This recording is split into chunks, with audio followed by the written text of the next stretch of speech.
Hello प्यारे मित्रों, प्यारे विद्यार्थियों। हम एक अध्याय, बहुत ही महत्वपूर्ण अध्याय, समतल में गति, है ना, मोशन इन अ प्लेन पढ़ रहे हैं। और दूसरी तरफ हम कार्य, ऊर्जा और शक्ति, एक अध्याय है उसका सॉल्यूशन बना रहे हैं, न्यूमेरिकल्स बना रहे हैं उसके ऊपर। ये दो काम अभी कर रहे हैं। इसके बाद फिर हम जो अध्याय है, चैप्टर है गति के नियम, उसके हल, सॉल्यूशन बनाएंगे। और उसके बाद फिर आगे का जो चैप्टर है घूर्णन गति या द्रव्यमान केंद्र गुरुत्वाकर्षण, फिर आगे बढ़ेंगे धीरे धीरे। तो यहाँ पर इस चैप्टर में हमने अभी तक क्या क्या कर लिया है। तो हमने अभी देखा है कि जो सदिश राशियाँ हैं जिनमें वेग है, विस्थापन है, अभी हमने इनके बारे में, या स्थिति है, इनके बारे में जानकारी ली है। और अब हम देख रहे हैं कि अगर कोई सदिश राशि है, उसे हम दिखाना चाहते हैं, हम उसे बनाना चाहते हैं, तो बनाने का तरीका क्या है, या उसको सिर्फ लिखने का तरीका क्या है। तो लिखने का तरीका तो मैंने सिंपली आपको बताया था कि सदिश राशि को ग्राफ के ऊपर, कॉपी के ऊपर जो बनाने का तरीका है वो क्या है, या फिर उसको सिर्फ लिखने का तरीका क्या है। तो सदिश राशि, मान लीजिए कोई सदिश राशि है, तो उसको इस तरह से बनाया जाए, तीर का निशान लगा दें मान लो हम उस पर ऐसे, और इसको एक नंबर या एक संख्या से बताएं। मान लीजिए जो ए है तो इसे कहते हैं वेक्टर ए, ऐसे। दूसरा तरीका ये होता है कि मान लीजिए यहाँ से शुरू होता है ये वेक्टर और यहाँ पर ये ख़त्म हो जाता है पी पर, तो हम ये भी कह सकते हैं कि ओ पी जो है एक सदिश है। तो ये दो तरीके होते हैं, यानी ये तो ऐसे लिख देते हैं या ऐसे लिख देते हैं इसको, ठीक। और जो बनाने का तरीका है वो क्या है, वो एक तीर का निशान है, ठीक। तीर का निशान बताता है दिशा किस तरफ है, यानी ओ से पी की तरफ इसकी दिशा है। अब होता क्या है, इसकी जो लंबाई होती है, ये जो लंबाई होती है ये, ठीक, ये जो लंबाई होती है, मान लीजिए इसे कह देते हैं कि भाई ये लंबाई है, सदिश की लंबाई है मान लीजिए, इसे कहते हैं परिमाण। इसे ऐसे लिखते हैं, देखो, सदिश का परिमाण, ठीक। यानी लंबाई जो है वो परिमाण से नापी जाती है। या फिर कहीं ऐसा होता है, कोई ग्राफ बनाते हैं तो लंबाइयों को परिमाणों के समानुपाती भी कर देते हैं। अब मान लीजिए कोई 5 मीटर है, 5 मीटर किसी सदिश का कोई परिमाण है, तो 5 मीटर कॉपी पे तो आएगा नहीं। तो क्या करते हैं कि कोई ऐसा स्केल, कोई ऐसा पैमाना मान लेते हैं जो 5 मीटर, 1 मीटर, 1 सेंटीमीटर, इस तरीके से मान के भी इसको दिखाया जा सकता है। अब मान लीजिए हम ग्राफ पर इसको बनाना चाहते हैं और ग्राफ पर हम इसे जोड़ना चाहते हैं या घटाना चाहते हैं, तो इसके लिए हमारे पास क्या है, हम उदाहरण लेते हैं, ग्राफ या ग्राफी विधि की बात करते हैं। तो एक उदाहरण लेकर हम करते हैं, दो वेक्टरों को जोड़ के या घटा के देखते हैं ग्राफ के ऊपर, ठीक। तो वेक्टरों का ग्राफ के ऊपर जोड़ना या घटाना कैसा होता है।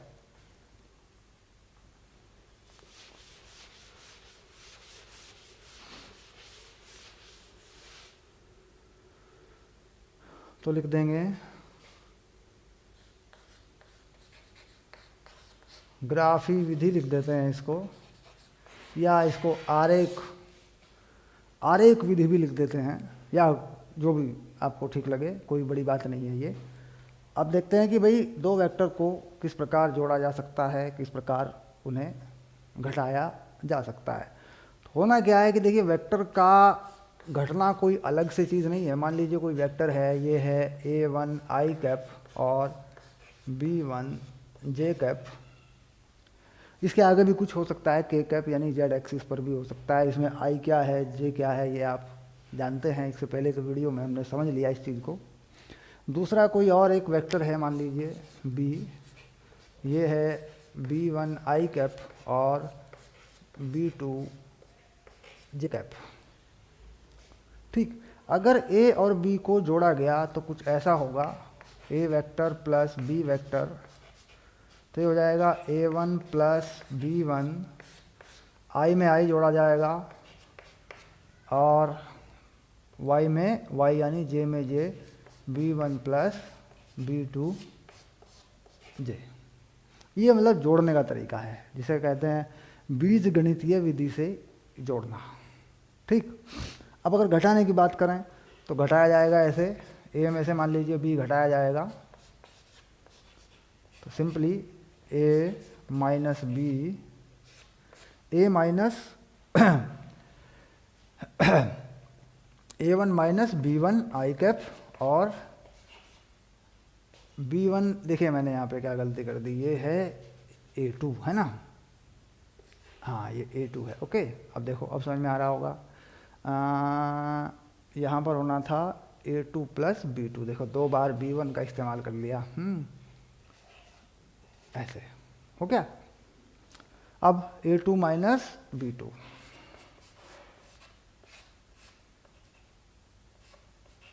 ये देखा जाए तो ये घटना है, वेक्टर को घटाया जाता है, ऐसे ऐसे जोड़ दिया जाता है। अब इसमें क्या है कि जो परिमाण हैं A1 B1 वो जुड़ते हैं या घटते हैं, ऐसे A2 B2, और जो दिशा होती है वो जुड़ती या घटती नहीं है, दिशा को जोड़ा या घटाया नहीं जा सकता। अब मान लीजिए x अक्ष पर A1 है B1 है, इन्हें जोड़ना है तो x अक्ष पर परिमाण जुड़ जाएगा, बढ़ जाएगा, घटाना है तो घट जाएगा, लेकिन रहेगा x अक्ष के ऊपर ही। ठीक है, यानी दिशा हाथ में लगी होती है। अब इसको अगर ग्राफ पर देखना चाहते हैं, ग्राफ पर कैसे करते हैं इसको, तो देखो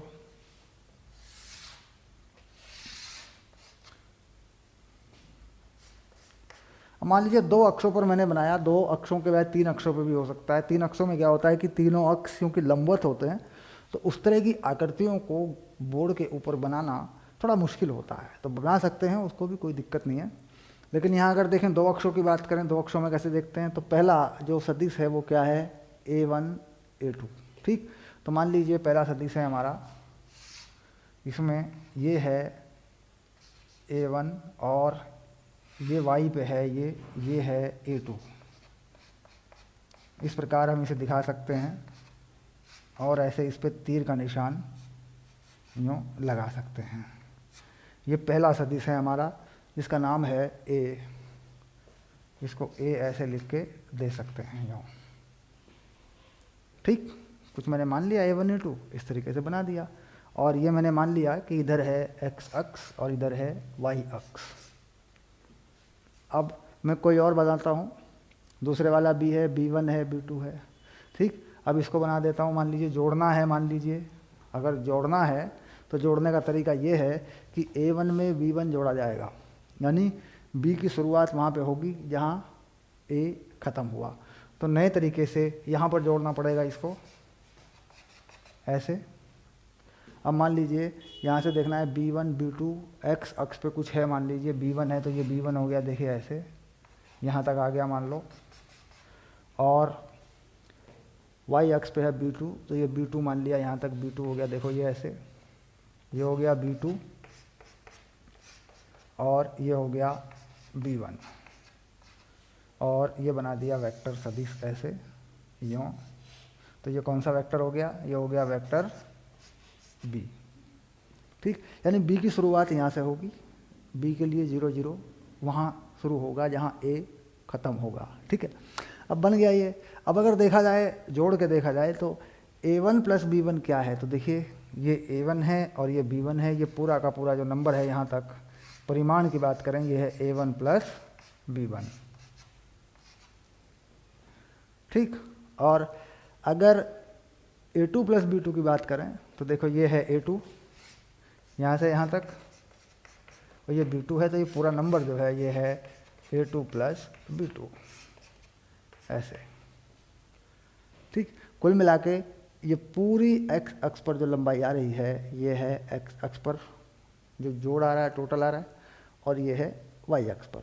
तो कुल मिला के परिमाण की अगर बात करें तो परिमाण, ये जो लंबाई अधिकतम आ रही है ये सीधी जो है इस तरीके से, ये क्या है, ये है A प्लस B। ठीक, और ये है कितना, ये है देखिए इसके बराबर A1 प्लस B1 और A2 प्लस B2। अब तुमने यहाँ इस पर तीर का निशान यहाँ लगाया, ठीक, लगा देते हैं, लेकिन यहाँ नहीं होता ये तीर का निशान। ठीक, यहाँ पे लगना चाहिए, आगे जाके लगना चाहिए, ऐसे लगता है ये तीर का निशान, यूँ यूँ लगता है बिल्कुल आखिर में जाके। ठीक, बीच में भी लगा देते हैं, यहाँ भी लगा सकते हैं इसमें, ठीक है, कोई दिक्कत नहीं है, लेकिन सही ये होता है कि एंड पे लगेगा।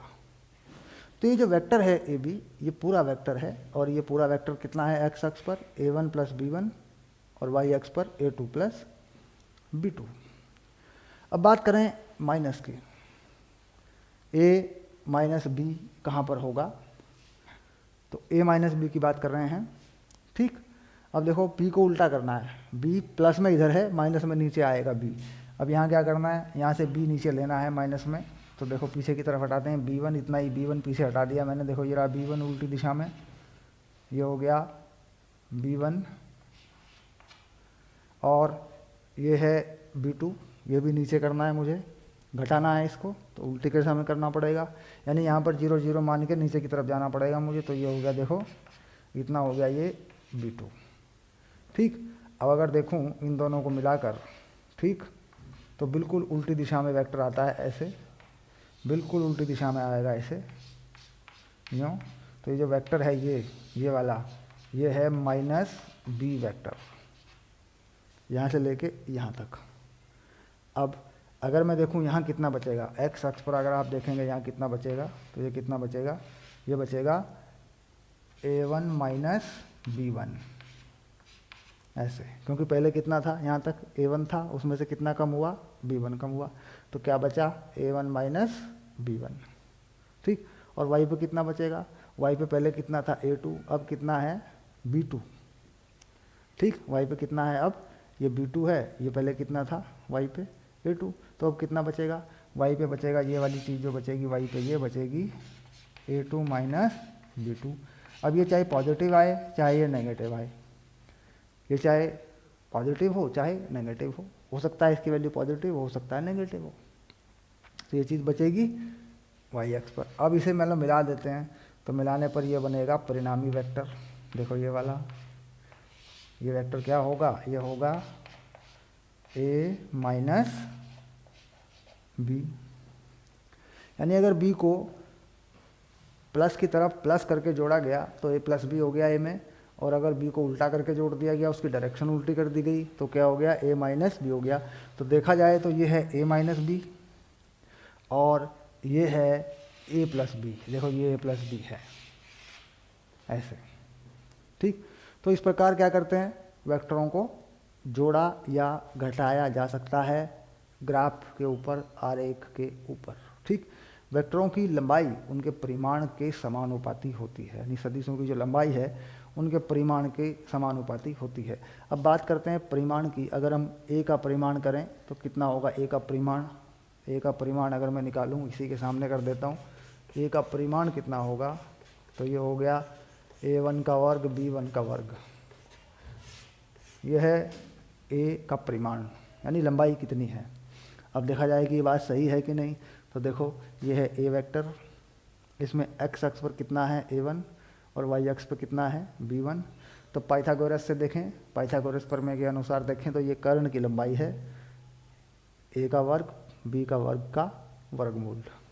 अब इसी प्रकार b का देख लें, b का परिमाण देख लें, तो वो होगा b1 का वर्ग, फिर मैंने उसे b1 लिख दिया यार, ये देखो ये रहा, ये है a2, हाँ, और ये b1 b2, देखो ये रहा।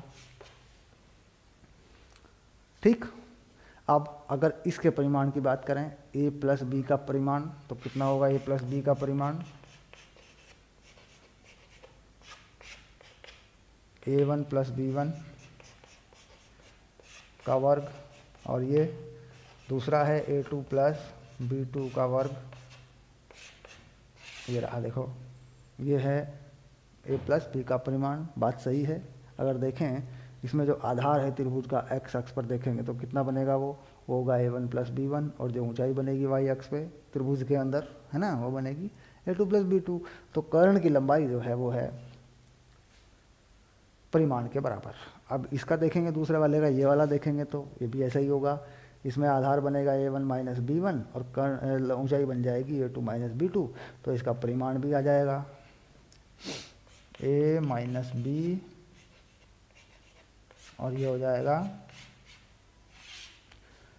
a1 minus b1 plus a2 minus b2, बस। ठीक, ये परिमाण हो गए। अब बात करते हैं इनकी दिशा की।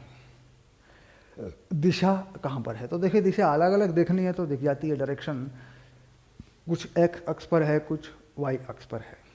ठीक, लेकिन अगर बात करें कि दिशा नापी कैसे जाती है, दिशा को मापते कैसे हैं, कोई कोण होता है उसमें, तो दिशा को नापने का एक तरीका होता है कि दिशा में जो कोण होता है वो कोण मेजर हो जाता है कॉस थीटा से। अब देखते हैं उसको कि वो कॉस थीटा से कैसे मेजर होता है, वो कोण कैसे नापा जाता है, यानी वेक्टर का x अक्ष के साथ बनने वाला कोण क्या होगा। तो अगर हम देखें x अक्ष के साथ बनने वाला कोण या y अक्ष के साथ बनने वाला कोण या z अक्ष के साथ बनने वाला कोण, तो साफ बात होती है कि हम करते हैं आधार बटे कर्ण। त्रिभुज में, समकोण त्रिभुज में आधार बटे कर्ण, तो आधार पे क्या होता है, वो वेक्टर होता है, कर्ण पे क्या होता है, परिमाण होता है, तो इसमें मिल जाता है कोण। तो कोस थीटा इसे बोलते हैं डायरेक्शन कोसाइन, दिशा कोज्या हिंदी में बोलते हैं। तो उसमें कॉस थीटा हम सामान्यतः निकालते हैं डायरेक्शन में। अब वो कैसे निकालते हैं, देखो अगर किसी भी वेक्टर की दिशा की बात करें, इनमें से कोई भी, ये हो जो भी हो, तो परिमाण जो है हमारे पास आए हुए हैं, तो यहाँ से हटा देते हैं। अब दिशा की बात करते हैं।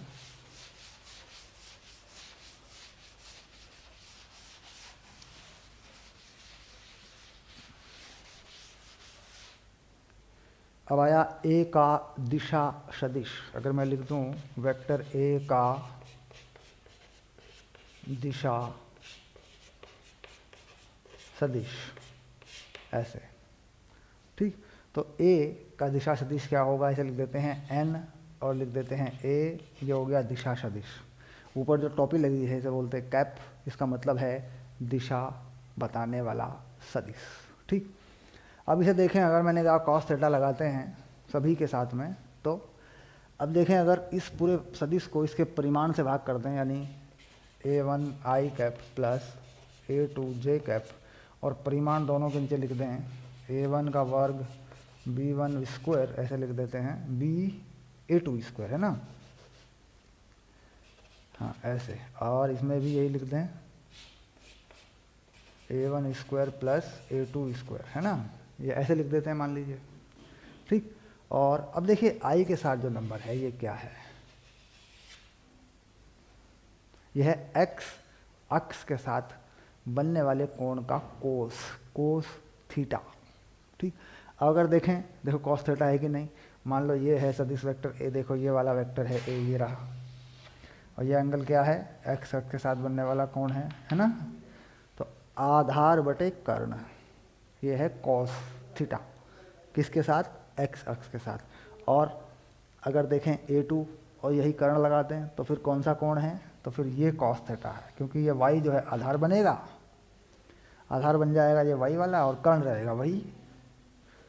तो इसका मतलब ये दिशा में कोण लगे होते हैं, वो लगे होते हैं डायरेक्शन कोसाइन कॉस थीटा। तो इस तरीके से लिखा जा सकता है डायरेक्शन में NA की दिशा ऐसे, NA की दिशा है ना, कॉस थीटा x अक्ष के साथ, ये रहा देखो i कैप, और कॉस थीटा y अक्ष के साथ j कैप। ठीक, अब बात ये आती है कि इसका परिमाण क्या होता है। किसी भी सदिश का परिमाण देखो ये होता है 1 हमेशा। क्यों, क्योंकि जब इनका वर्ग करेंगे, जोड़ेंगे और फिर वर्गमूल कर देंगे तो ये 1 हो जाएगा, क्योंकि ऊपर देखिए a1 a2 का परिमाण क्या होता है, यही होता है जो नीचे है, तो कट जाएगा, ये 1 हो जाएगा। इसका मतलब किसी भी सदिश का परिमाण हमेशा, जो दिशा सदिश होता है उसका परिमाण हमेशा 1 होता है, यानी वो केवल दिशा को बताने वाला कोण है, x अक्ष के साथ कितना कॉस थीटा है, y अक्ष के साथ कितना है, z अक्ष के साथ कितना है। ठीक, तरीका वही है, परिमाण से भाग कर दें। तो यानी सदिश बटे सदिश का परिमाण, ये होती है किसी भी सदिश की दिशा। यानी उसका दिशा सदिश होता है ये। अब इसमें अगर तीन हैं, एक्स है, वाई है, जेड है, तब भी यही चीज़ है। अब मान लीजिए मैं तीनों अक्षों पे लिखता हूँ।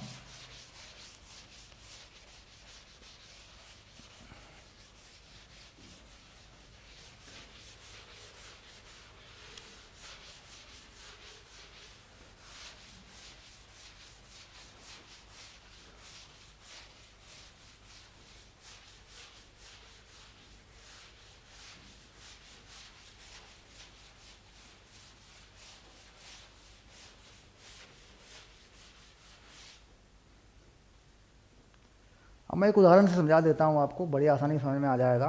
उदाहरण देता हूँ मैं। एक सदिश ए 2i cap 3j cap minus 2k cap, ठीक, एक्स वाई जेड अक्षों के साथ कितना कितना कोण बनाता है। एक्स कोमा वाई और जेड अक्ष या अक्षों के साथ कितना कोण बनाता है ना, ऐसा लिख देते हैं। एक तो बात ये हो गई।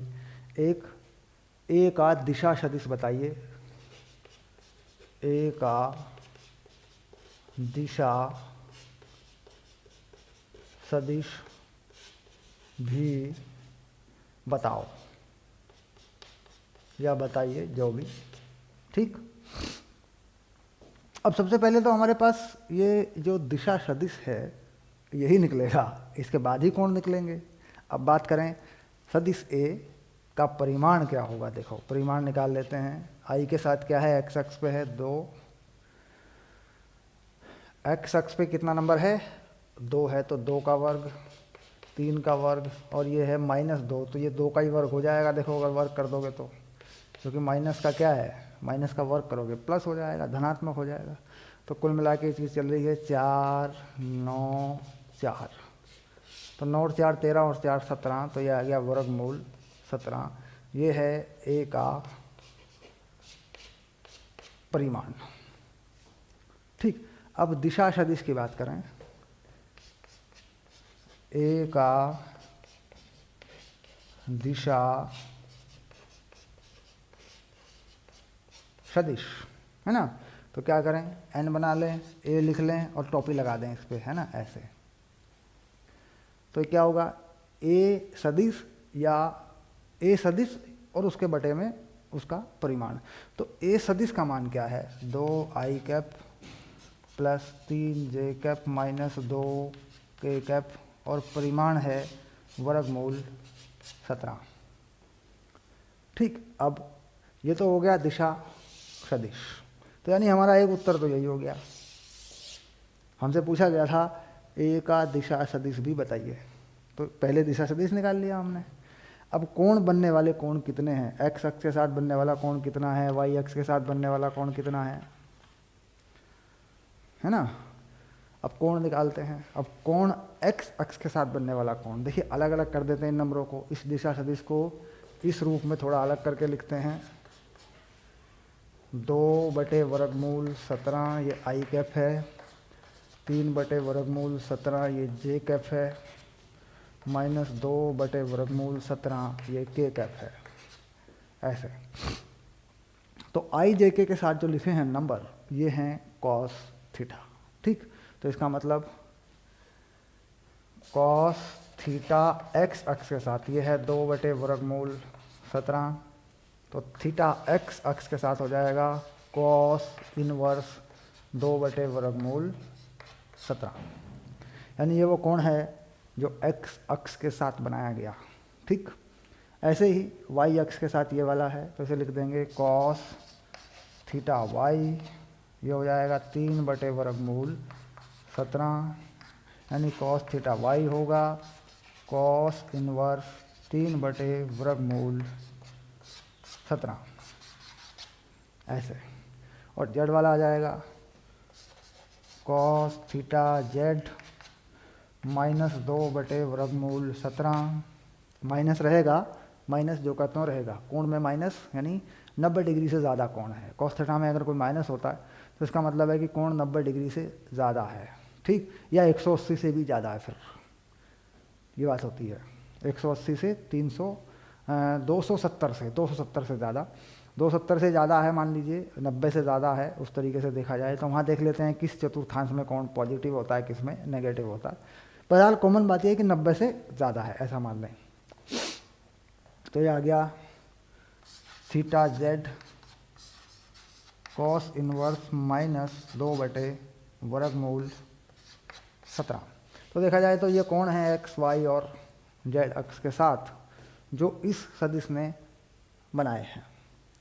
और दिशा, ये दिशा नहीं है, ये जो कोण है ये दिशा नहीं है, दिशा को बताने वाले कोण है। दिशा का निरूपण, दिशा कैसे लिखी जाती है, दिशा ये है, देखो दिशा सदिश ये है। मान लीजिए सवाल आ गया दिशा बताओ, किसी सदिश की दिशा बताओ, तो उत्तर ये होगा, ठीक, ये उत्तर नहीं होगा। अगर ये पूछा जाए कि किस अक्ष के साथ कितना कोण ये बनाता है, तब ये उत्तर होगा, तब ये कोण बताने होंगे। अगर ये पूछ लिया मान लो कि दिशा बता दो, इस सदिश राशि की इस वेक्टर की तुम दिशा बता दो, इस वेक्टर की तुम डायरेक्शन बता दो, तो डायरेक्शन तो बस यही है, यानी यही है डायरेक्शन। डायरेक्शन वेक्टर ही डायरेक्शन है। अगर कितना कोण बनाया तो फिर ये निकालने पड़ेंगे, ठीक। कोण किस में निकलते हैं, कॉस में निकलते हैं, कॉस के हिसाब से कोण निकलते हैं, ठीक। और क्यों निकलते हैं मैंने बताया, आधार बटे कर्ण, आधार बटे कर्ण, आधार बटे कर्ण, तीनों अक्षों पर देख लेते हैं हम। तो ये जो है एक उदाहरण दिया मैंने सदिश की दिशा का, और एक बताया मैंने कि ग्राफ की विधि से उसको किस प्रकार बनाया जाता है। ये दो बातें थी इस वीडियो में, और अब लेंगे आगे वाले वीडियो में, देखते हैं क्या होगा, है ना।